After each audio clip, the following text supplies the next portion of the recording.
ಎಲ್ರಿಗೂ ನಮಸ್ಕಾರ. Universe love ಚಾನಲ್ಗೆ ನಿಮ್ಮೆಲ್ರಿಗೂ ಸ್ವಾಗತ ಗೈಸ್. ಸೂರಜ್ ಅವ್ರಿಗೆ ಸೀರಿಯಲ್ ಸಿಕ್ಕಿದೆ. ವಾ, ನಿಜವಾಗ್ಲೂ ನಾನು ಸೂರಜ್ ಅವ್ರು ಎಲಿಮಿನೇಟ್ ಆದಾಗೆ ಕಲರ್ಸ್ ಕನ್ನಡದವ್ರಿಗೆ ಒಂದು ಮೆಸೇಜ್ ಹಾಕಿದೆ. ಅಂದರೆ ವಿಡಿಯೋದಲ್ಲಿ ಕೂಡ ಹೇಳಿದ್ದೀನಿ. ಸೂರಜ್ ಅವರು ನಿಜವಾಗ್ಲೂ ಒಂದು ಒಳ್ಳೆ ಮನುಷ್ಯ. ಬಡವ್ರ ಮನೆಯಿಂದ ಬಂದಿರೋ ಹುಡುಗ, ತುಂಬ ಕಷ್ಟಪಟ್ಟಿದ್ದಾನೆ. ಬಿಗ್ ಬಾಸ್ ಮೇಲಿರೋ ಕಂಟೆಸ್ಟೆಂಟ್ ಎಲ್ಲರಿಗಿಂತ ನಿಜವಾಗ್ಲೂ ಕಷ್ಟಪಟ್ಟಿರೋನು ಅವನು.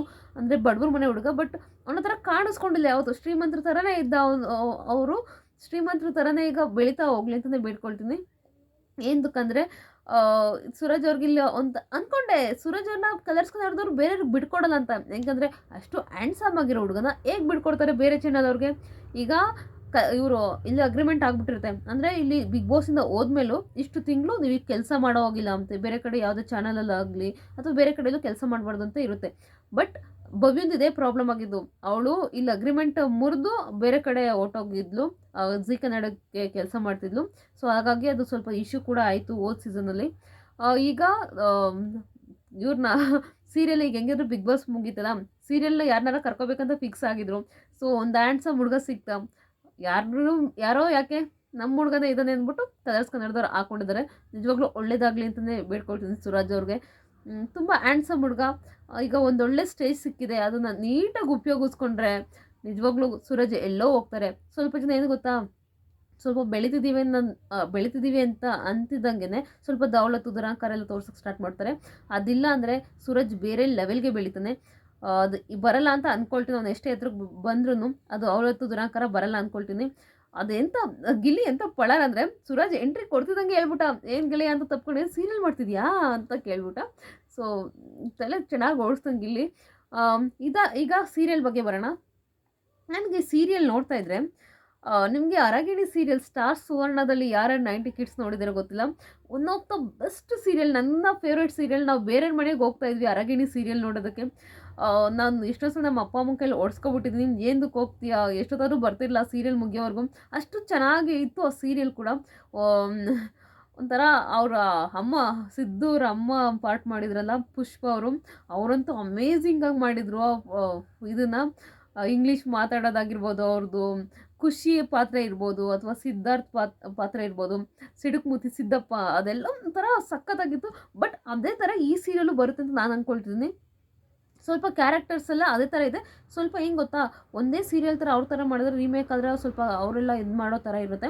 ಅದಕ್ಕೆ ಸ್ವಲ್ಪ ಚೇಂಜಸ್ ಥರ ಮಾಡಿದ್ದಾರೆ ಅಷ್ಟೇ. ಬಟ್ ನೋಡಿ, ಸಿದ್ಧಾರ್ಥ್ ಥರನೇ ಇವ್ರದ್ದು ಸೂರಜ್ ಸೇಮ್ ಫೇಸ್ ಇದೆ ಗೈಸ್. ನೀವು ಆ ಸಿದ್ಧಾರ್ಥ್ ಅರಗಿಣಿ ಸಿದ್ಧಾರ್ಥ್ ಫೇಸ್ ಕೂಡ ಮತ್ತು ಈ ಸೂರಜ್ ಫೇಸ್ ಕೂಡ ನೋಡಿ ಸೇಮ್ ಇದೆ. ಖುಷಿ ಅವರು ಈಗ ತೆಲುಗು, ಅವರೆಲ್ಲ ತೆಲುಗು ಮೀಡಿಯಲ್ಲೆಲ್ಲ ಮಾಡ್ತಿದ್ದಾರೆ. ನಿಜವಾಗ್ಲೂ ಸಿಕ್ಕಾಪಟ್ಟೆ ಬೇಜಾರಾಯಿತು ಅವ್ರನ್ನ ಕಳ್ಕೊಂಡಿರೋದು, ಸಿದ್ಧಾರ್ಥ್ ಅವ್ರನ್ನ. One of the best actor. ಅವ್ರಿಗೆಲ್ಲೂ ಏನೋ ಅವಕಾಶ ಸಿಗಲಿಲ್ಲ. ಖುಷಿಯವರೇ ಅವ್ರನ್ನ ನೋಡ್ಕೊಳ್ತಿದ್ರು.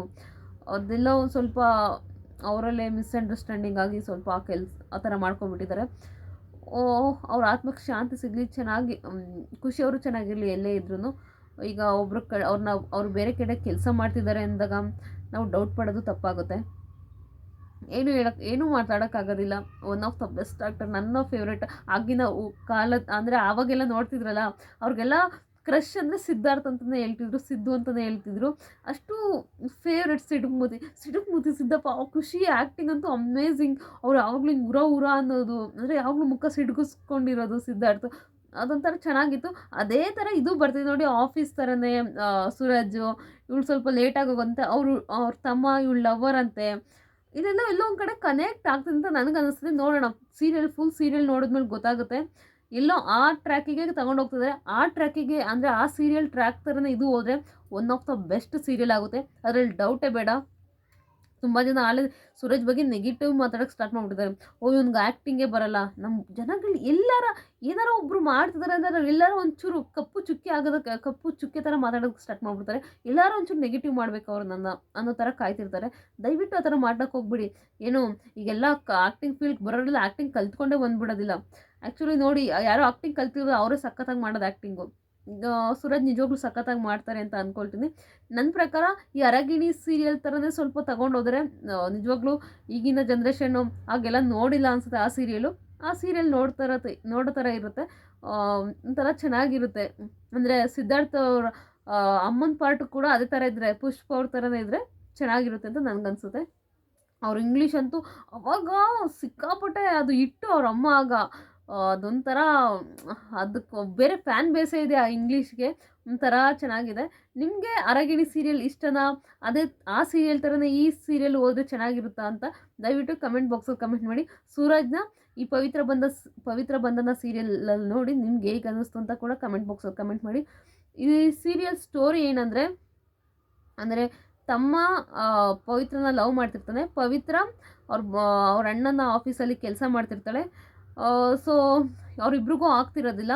ಅಂದರೆ ಇದರಲ್ಲಿ ಸೂರಜ್ ನೇಮ್ ಬಂದು ದೇವದತ್ ದೇಶ್ಮುಖ್, ಇವ್ರ ಹೆಸರು ಬಂದು ಇನ್ನೇನೋ ಇದೆಯಪ್ಪ, ಸಂಪತ್ ದೇಶ್ಮುಖ್ ಅಂತ ಇರಬೇಕು ತಮ್ಮನ ಹೆಸರು. ಅವ್ರ ಹೆಸರು ಪವಿತ್ರ.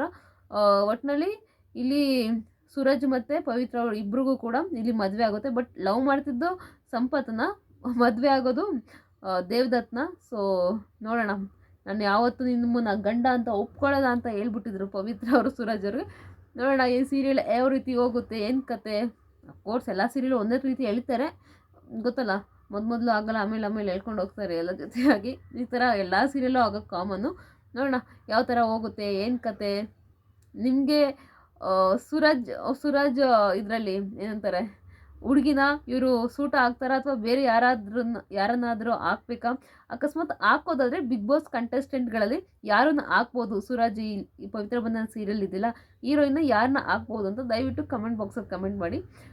ಪೂರ್ತಿ ವಿಡಿಯೋ ನೋಡೋದಕ್ಕಾಗಿ ಧನ್ಯವಾದಗಳು. Thank you so much.